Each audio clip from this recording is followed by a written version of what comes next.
أبو الطيب المتنبي في أحد أبياته الشعرية كيقول: إذا ساء فعل المرء ساءت ظنونه وصدق ما يعتاده من توهم.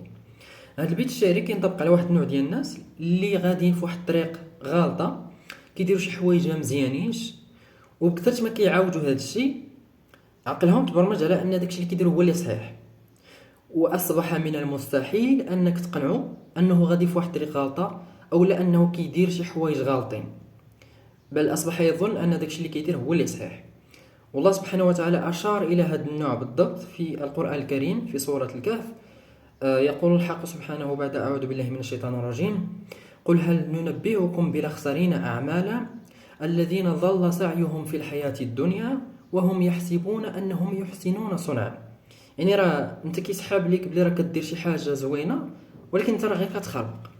لهذا الانسان مره او لا الصراحه ماشي مره بشكل دوري يجلس مع راسو يراجع راسو ويدير واحد التقييم ذاتي، ويشوف واش داكشي اللي كيدير واش صحيح او لا، واش ديك الطريق اللي غادي فيها واش صحيحه او لا، او غير كيطبز وكيخربق.